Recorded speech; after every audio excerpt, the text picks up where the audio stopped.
Hi friends, कैसे हैं आप लोग। उम्मीद करता हूं कि आप लोग का पढ़ाई सही से चल रहा होगा।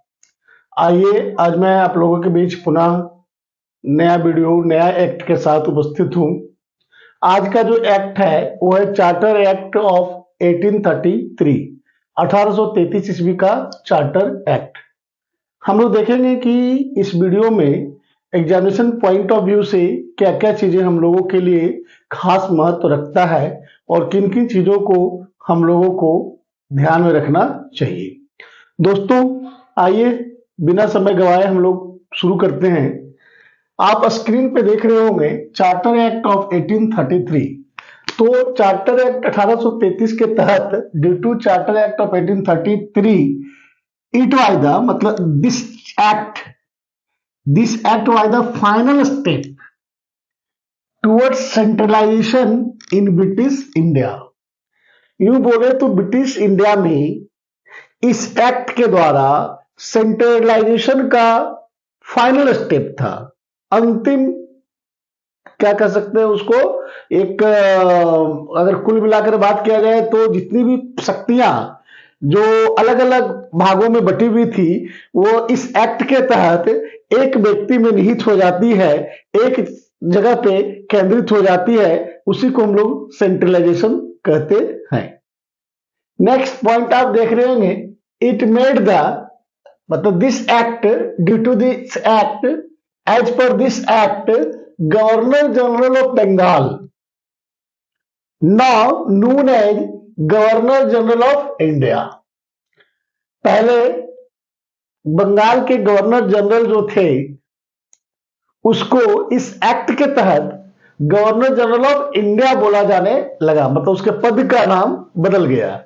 गवर्नर जनरल ऑफ बंगाल की जगह पे गवर्नर जनरल ऑफ इंडिया कहा जाने लगा। और फर्स्ट गवर्नर जनरल ऑफ जो इंडिया है वो है William Bentinck. William Bentinck was the first governor general of India. Next आप देख रहे होंगे power of governor general of India. दोस्तों, जब बंगाल के गवर्नर जनरल को भारत का गवर्नर जनरल बना दिया गया तो उसमें सारे मिलिट्री और सिविल पावर्स दे दिए गए, उसमें सारे मिलिट्री और सिविल पावर्स को निहित कर दिया गया।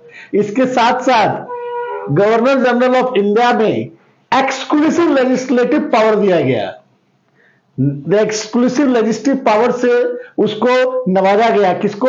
गवर्नर जनरल ऑफ इंडिया को ये शक्तियां उसको दिया गया। स्क्रीन पे आप एक चीज देख रहे होंगे, रेगुलेशन और एक्ट। एक बहुत इंपॉर्टेंट चीज है कि हम किसे रेगुलेशन कहेंगे और किसे एक्ट कहेंगे। तो 1833 ईस्वी के पहले का जितना भी एक्ट है उसको हम लोग रेगुलेशन कहेंगे, और 1833 और उसके बाद के जितने एक्ट्स हैं उसको हम लोग एक्ट कहेंगे। तो ये मेजर डिफरेंस है रेगुलेशन और एक्ट के बीच में। फिर है about activities of east India company. दोस्तों, 1833 के चार्टर एक्ट से पहले ईस्ट इंडिया कंपनी का जो कार्य था वो एक कॉमर्शियल बॉडी के रूप में था, एक व्यवसायिक बॉडी के रूप में था। लेकिन इस एक्ट के बाद ईस्ट इंडिया कंपनी को प्योरली एडमिनिस्ट्रेटिव बॉडी बना दिया गया। प्योरली उसको एक कॉमर्शियल बॉडी से हटाकर एडमिनिस्ट्रेटिव बॉडी का कार्य सौंप दिया गया। नेक्स्ट है introduce A system of open competition as per this act, charter act of 1833 introduced open competition for the selection of civil servants।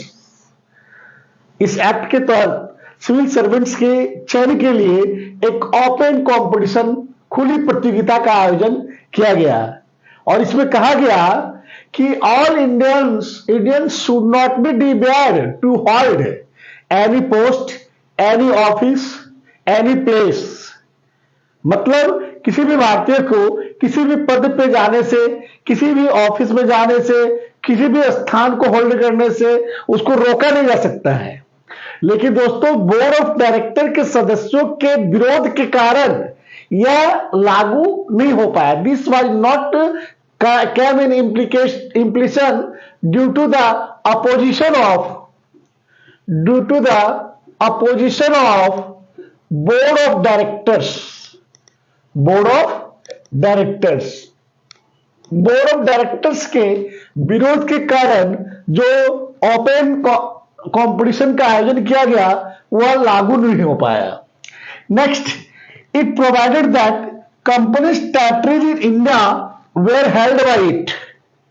जो कंपनी टेरिटरीज जो इंडिया का था वो held by it, his majesty, his heirs, his और successor. कहने का मतलब है इसका जो संचालन है, कंपनी टेरिटरी का जो संचालन है सो उनके द्वारा किया जाएगा, उनके महिमा के आधार पर किया जाएगा, उनके वारिस के आधार पर किया जाएगा और उनके उत्तराधिकारी ही करेंगे। मतलब कुल मिलाकर इसका संचालन, कंपनी के टेरिटरीज का संचालन प्रत्यक्ष और अप्रत्यक्ष रूप से किसी न किसी रूप से उनका उत्तराधिकारी, उनका वारिस या उनके अधीन में ही किया जाएगा, ऐसा इस एक्ट में निहित है।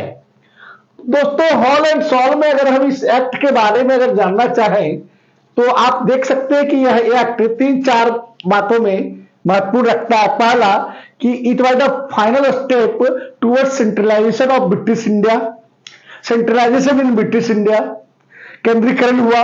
दूसरा है कि governor general of Bengal is named as governor general of India. फिर है आपका गवर्नर जनरल को एक्सक्लूसिव लेजिस्लेटिव पावर दे दिया गया।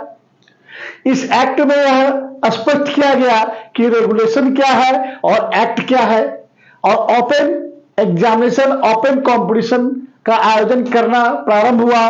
किसके लिए? तो सिविल सर्वेंट्स के सिलेक्शन के लिए। और इसमें यह बताया गया कि जो कंपनी के टेरिटरीज है, कंपनी के ईस्ट इंडिया कंपनी के जो क्षेत्र है उसका संचालन किसके द्वारा, किसमें निहित होगी और किसके द्वारा संचालित किया जाएगा। तो ये सारी बातें हैं जो एग्जामिनेशन पॉइंट ऑफ व्यू से उपयोगी है। उम्मीद करता हूं कि ये सारी बातें आपको समझ में आया होगा और आगे आप इसी तरह का वीडियो मिलता रहेगा। कंसिक्वेंस में आपका क्लासेस चल रहा है, आप इसका लगातार फायदा उठाएं और यह वीडियो पसंद आया हो तो शेयर करें, अपने दोस्तों को शेयर करें, सब्सक्राइब करें और बेल आइकन को प्रेस करें ताकि जो भी वीडियो यहाँ पे चैनल पे अपलोड किया जाए उसकी नोटिफिकेशन आप तक पहले पहुंचे और उसका फायदा उठा सके। धन्यवाद।